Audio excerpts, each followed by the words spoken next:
Hello, welcome to the Squirrel Tale. Today I'm gonna try to remove some of the information on heat treatment of steel. I do hear a lot of bad information getting thrown out there by people who intend well but might have not given the good information, or common misconceptions, and I'm going to try to clarify them, and also try to make, if you're new to heat treatment, especially related to muzzleloaders, and you hear stuff thrown out there, trying to give a video that you can clarify some different terms and what things mean.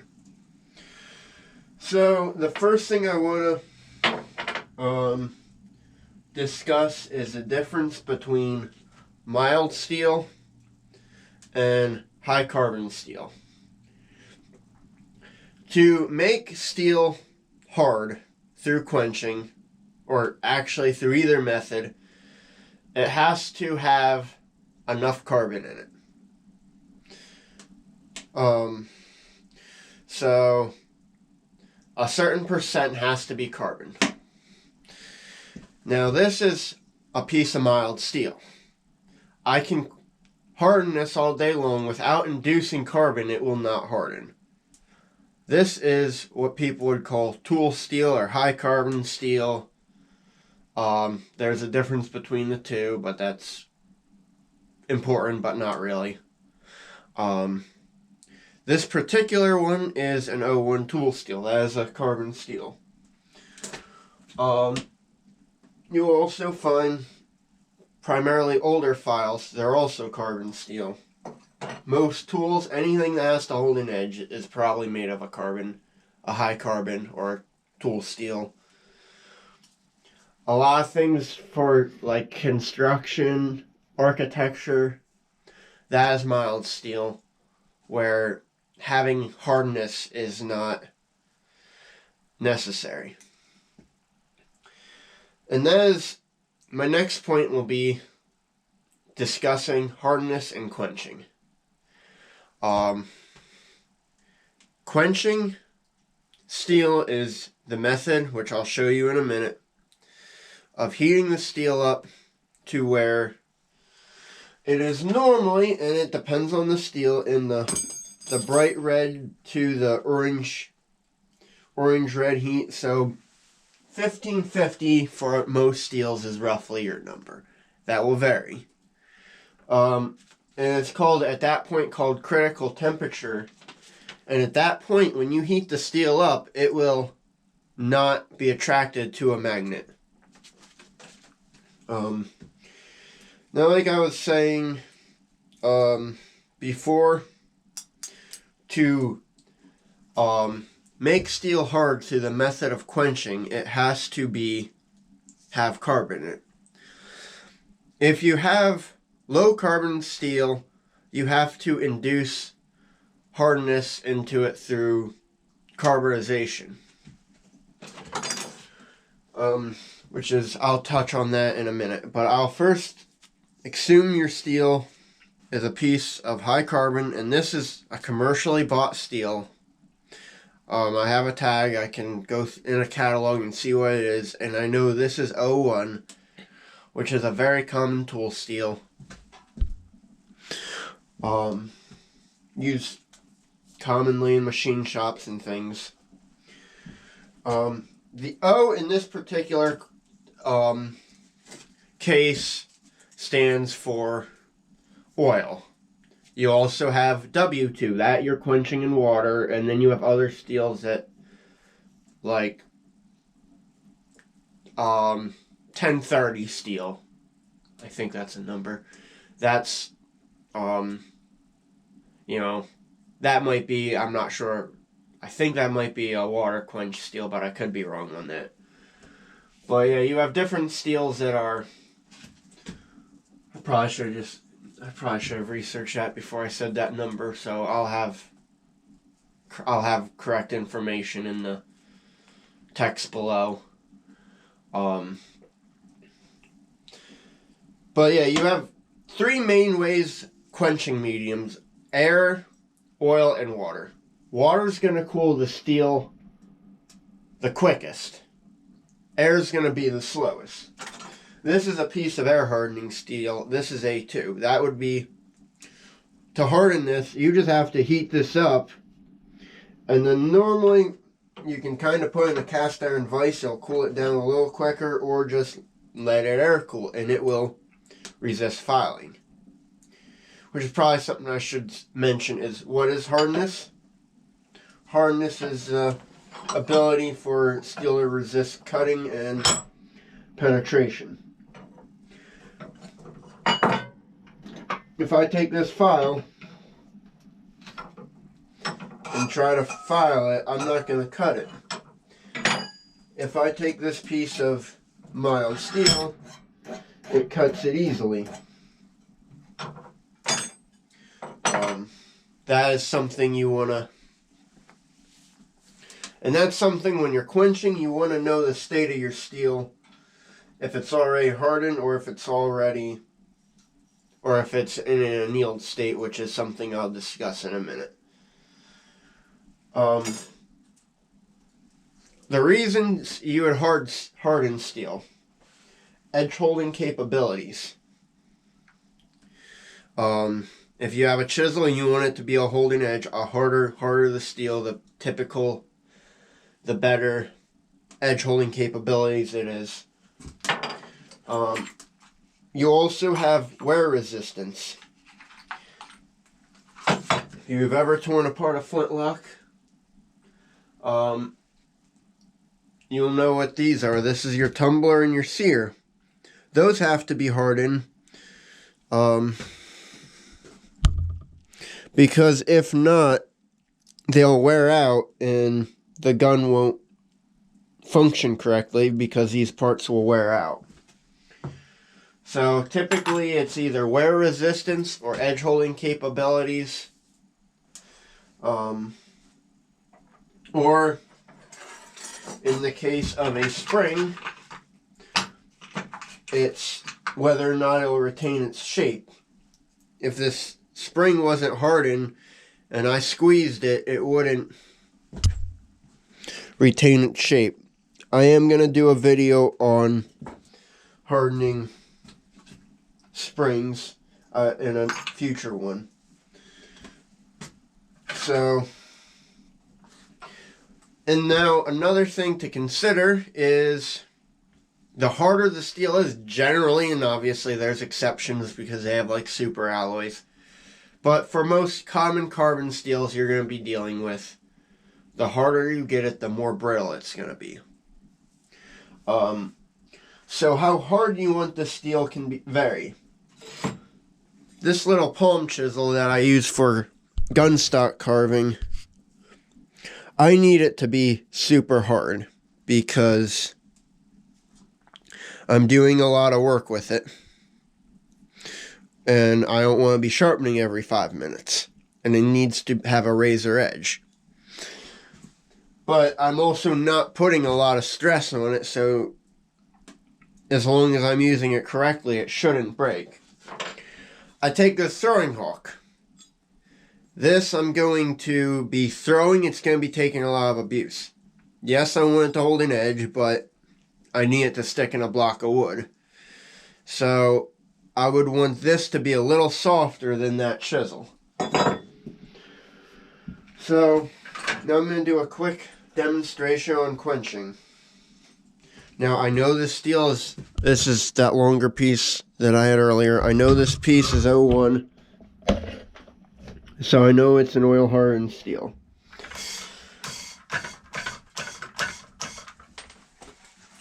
So I'm going to do this with a torch. If I can get the thing lit.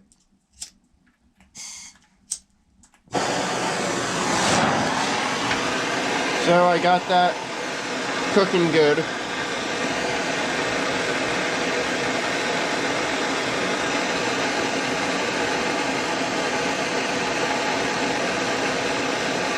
Now I can see it getting hotter.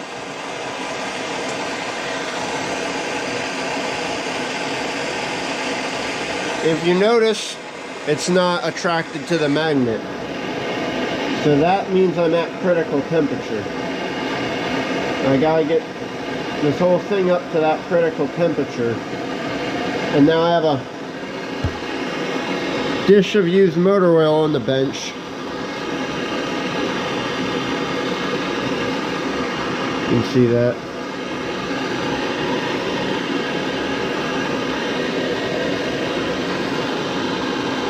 And I got it all up to that heat. And now this piece of steel should be hard.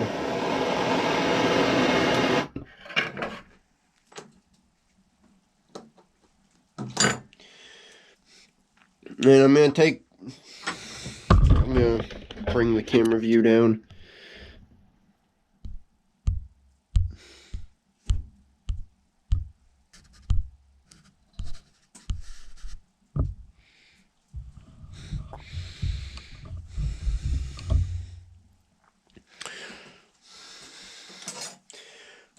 Here's a piece that was not hardened. You can see I can file it pretty easy. If I take this piece that I hardened,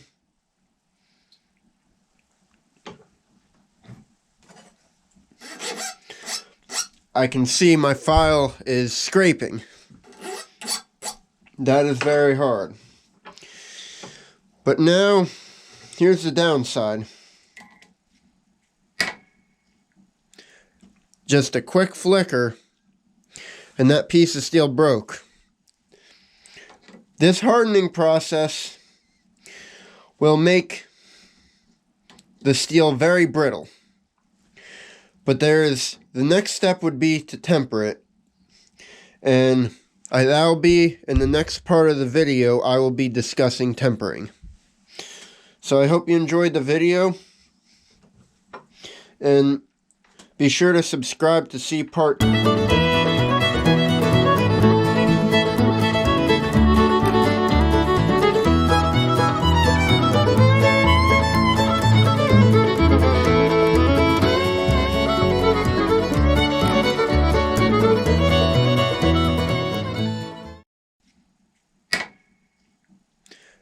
Just a quick flicker, and that piece of steel broke. Hello, welcome to the Squirrel Tail.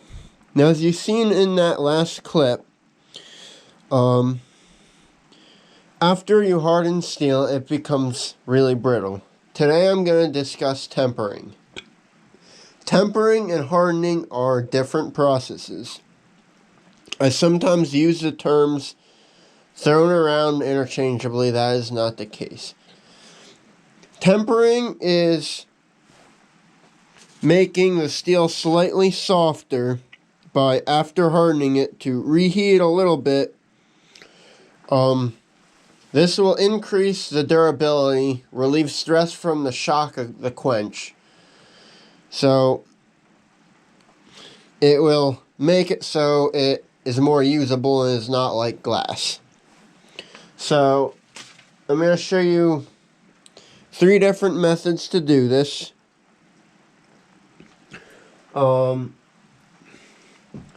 Now for the temperature, this is a general scale. You can see at 390 you start to have an effect, and that would be a slight straw. At dark blue, or dark gray, you've pretty much gone as far as you can. You've taken most of the temper out. You've probably gone too far if it gets that color.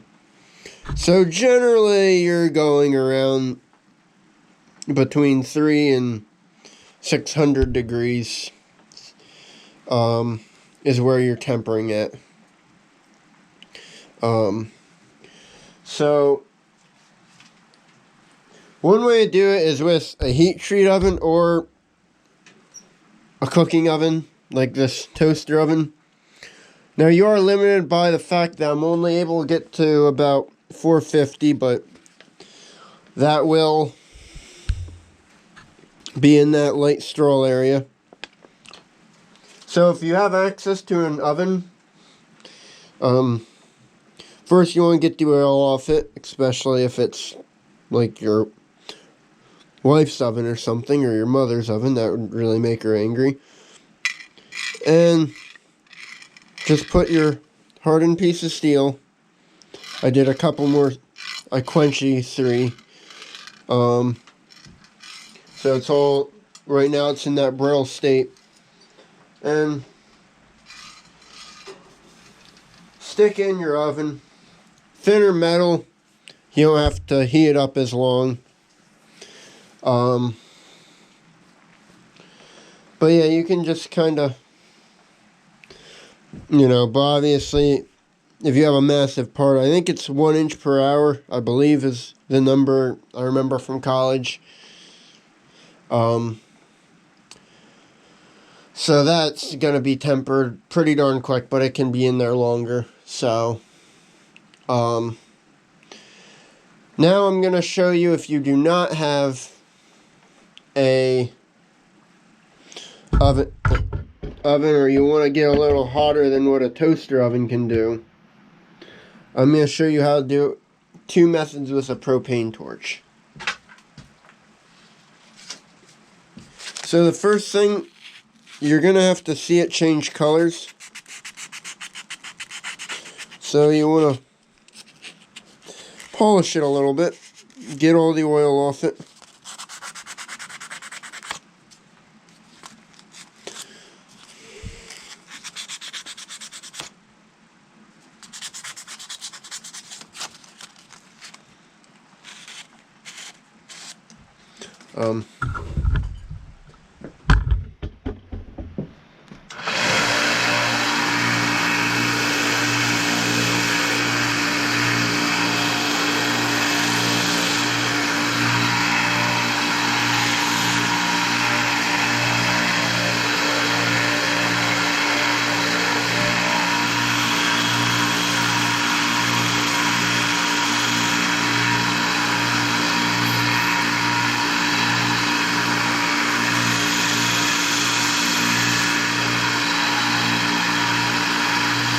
This should work.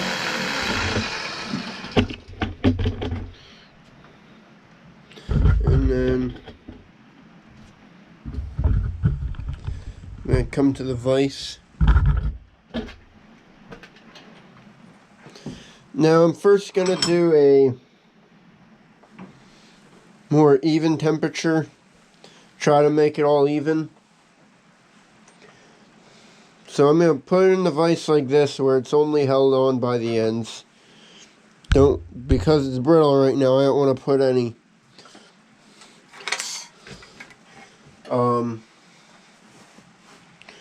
too much heat to it. Or I don't want to put too much pressure on it.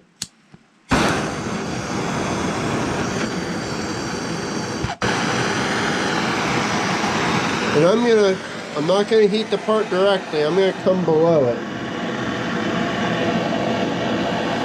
I'm going to wait. It won't take long.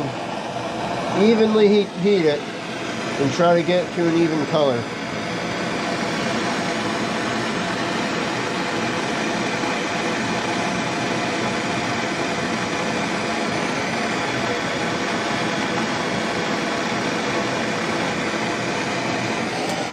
Okay, I got that to a relatively even blue. And you can water quench it after this, or you can let it dry. It don't matter. The other technique, and this is kind of an advantage over doing the oven, would be to do a differential heat. If you have something like a punch, this is especially useful, because you want to be tapping on the end here, so you want this end to be soft, but this end's doing work, so you want it to not deform. So the trick with that would be to put it in a vise like this, and then I normally put on a different torch head.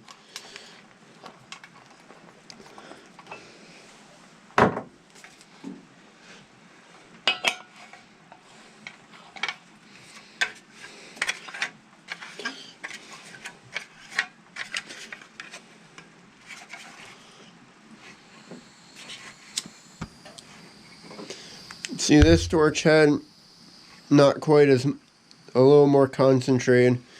I just want to heat that up, and I'm only going to heat the very tip.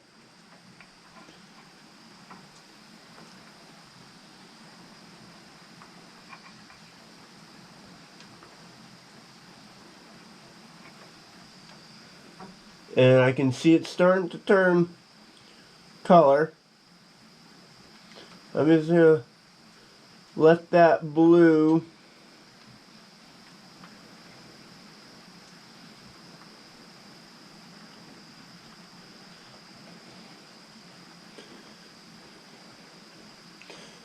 work its way down.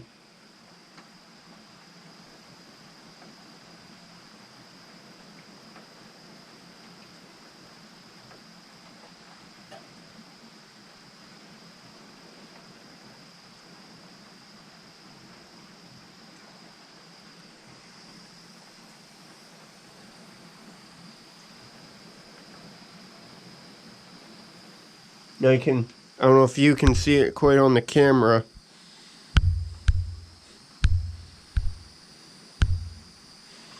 But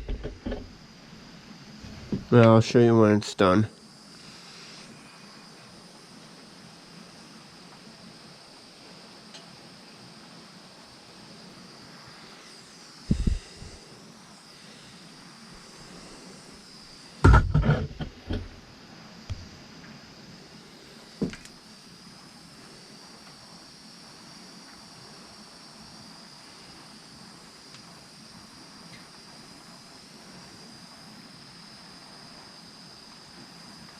See, right now I have the top almost glowing.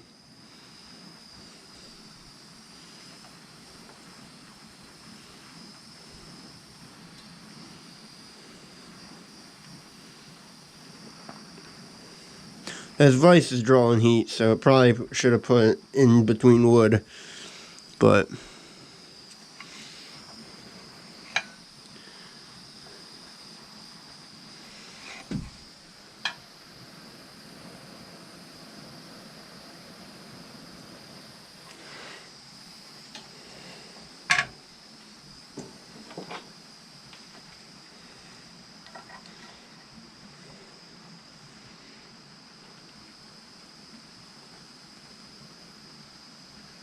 sometimes just to get that,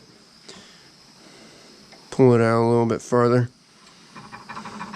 And that vice is actually doing good because I'm keeping the heat off that.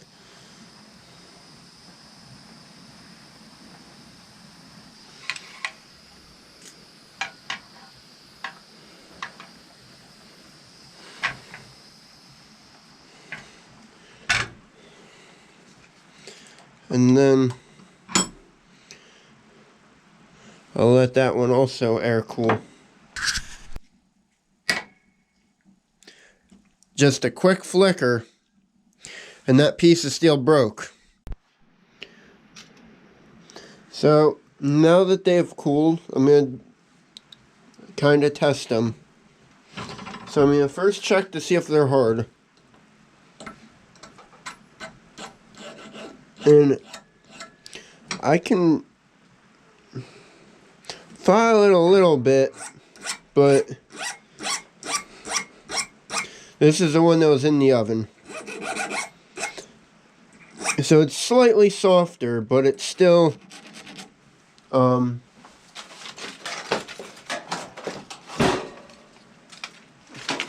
nowhere near the way I can file it in an annealed state. So again, this is the one that was in the oven. It was only heated to 450. So a light straw. I'm going to take my pliers and see. You can see it's, I'm going to go in a little deeper.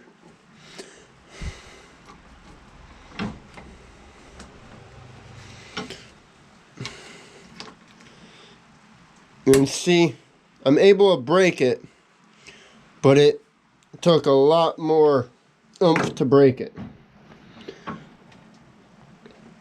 Now this one was evenly heated with a torch. You can see it's all roughly a blue color. Let's see if it's still hard. Again, definitely harder than the mild steel.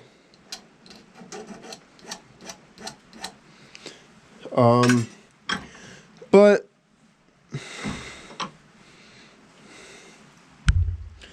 not too bad. You know, it's still usable. And now you can see I'm torquing on that. Again, this I heated up to a blue, so 575, so I'll say probably 575, a little bit of purple, somewhere in that region. So, little softer, but now you notice it's actually, and I'll go to the other end to verify, bending, and I got the snap, but it took a lot more effort. So, now I want to get a close-up of this one. This is the one that I heated at the top down. And you can kind of see at the top, it's gray. At the bottom, it never even got tempered. So, which I probably still would want a light temper on it. So, the back you can see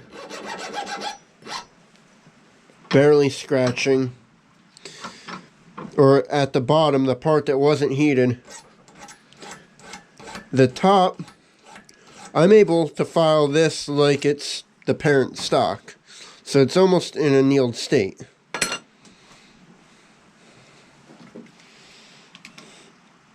And you can see it broke, but that I was bending it back and forth a lot. And didn't snap. And let me try it again. But if I go to the bottom here, it snaps. So the top was super malleable and bending back and forth, kind of like a paper clip. The bottom was hard and brittle, so that bottom part would hold a good edge, but couldn't handle much impact. So that's kind of the advantage of doing that way. And that can be done on multiple things. Actually, this knife blade is a real good example. I did on the blade. You can see I only have a light straw out on the tip, and then I have a blue towards back here on the back of the blade. You know, so I kind of, right here where you're doing all your work with a knife, it's going to be harder than the back. So that's kind of an advantage to that. So that's tempering. I hope you enjoyed the video. Please subscribe to see some future parts of this series and other content.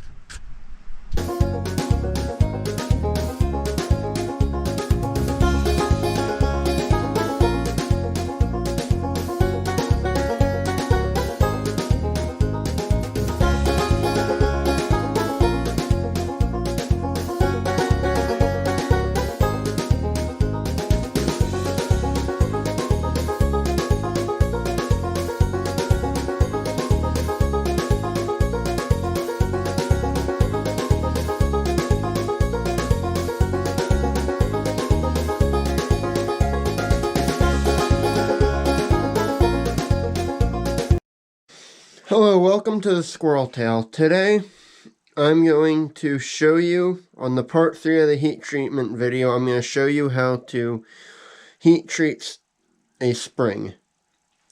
Now, the material we are using is 1070 steel. This particular piece was bought at Dixon's muzzleloading shop You can get it there. I know Dixie Gunworks has a site for it, and it's like $5 for a big piece, which would do multiple springs. For muzzle loaders, there's a lot of different types of springs you would make. You have main springs like this,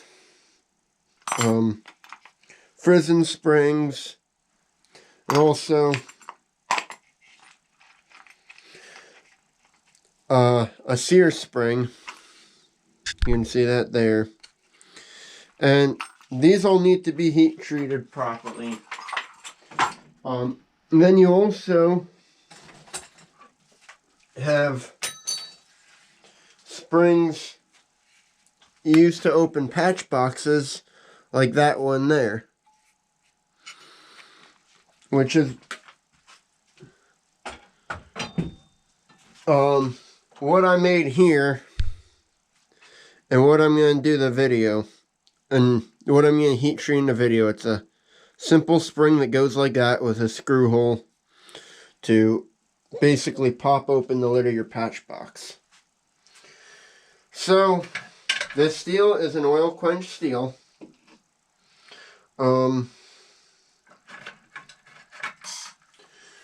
So I'm first going to quench it in oil.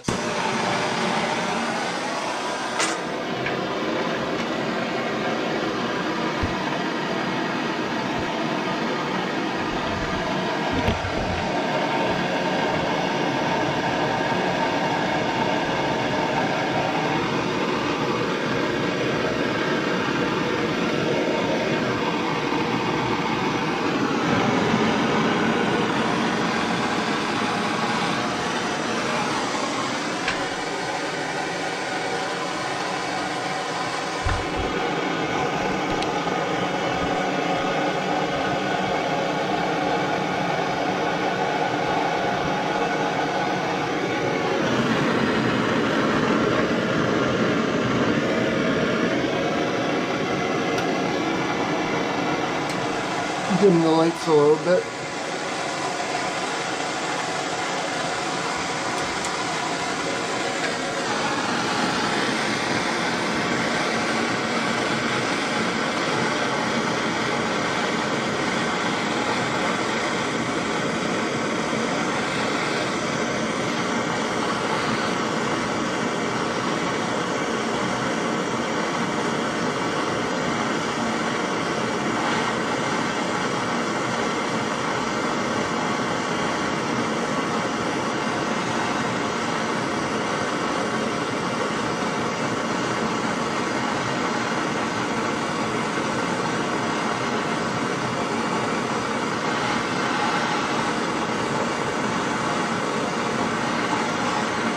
So I just want to get it to a nice cherry red.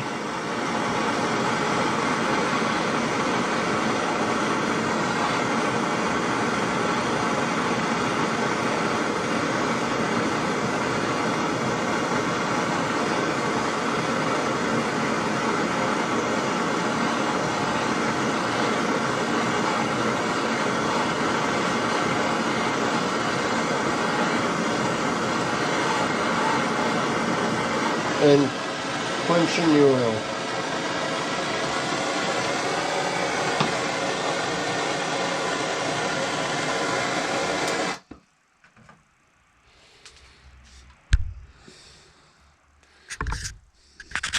And then it's quenched. So I'm then going to clean it off.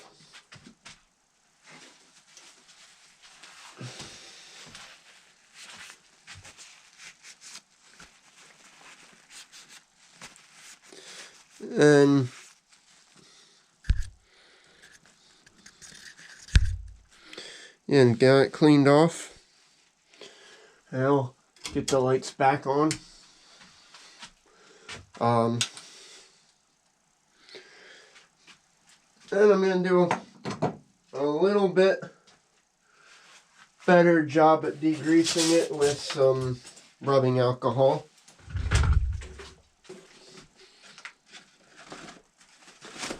I know I'm using rubbing alcohol and toilet paper at this time. Kind of sound crazy.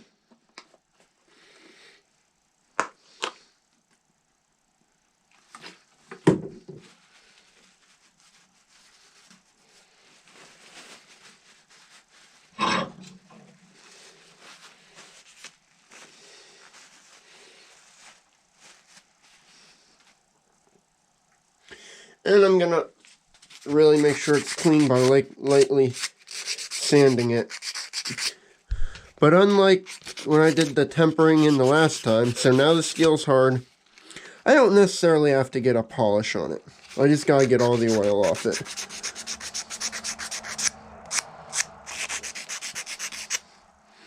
So now I'm ready to temper. And to temper, this is a trick I've read for this steel, because you want a hot temper like around 700 degrees. The trick is to use molten lead.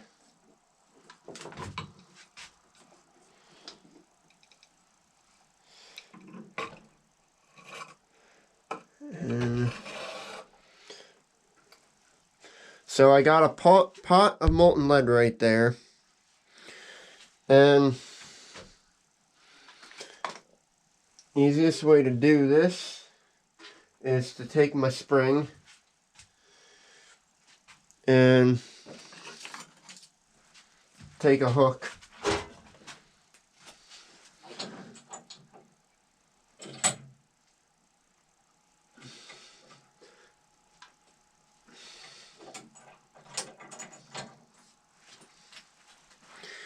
and it's a real easy temper. I take this and submerge it in the lead for about probably 20 seconds until it falls out, or until I drop it, which I did right there. And then here, see in the pot a little better.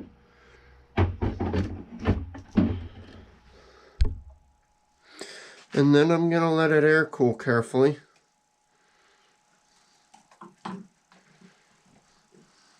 And unplug the lead. Now a note, I had the lead by the window. I have a window open, so I do have good ventilation, so I'm not breathing in lead fumes.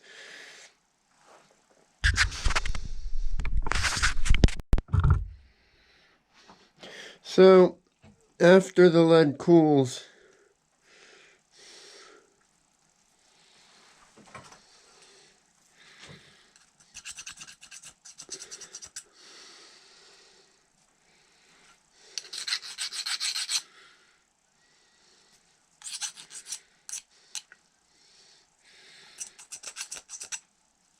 after the part cools, just take some sandpaper and remove any debris and polish it up a little bit.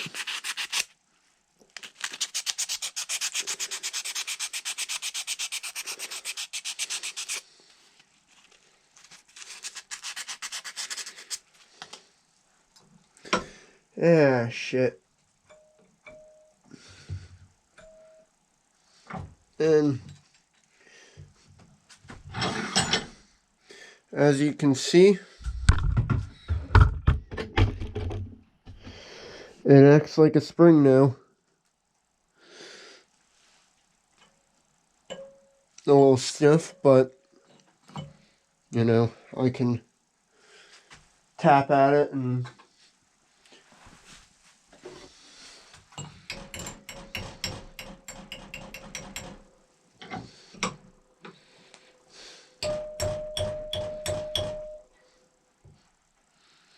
yeah, functions like a spring's supposed to.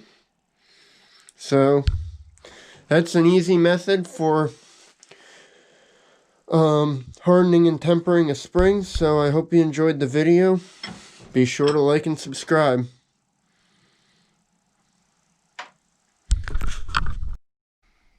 Thanks for watching. Remember to like, comment, subscribe for more great content, and check out our Instagram page at @SquirrelTailShow.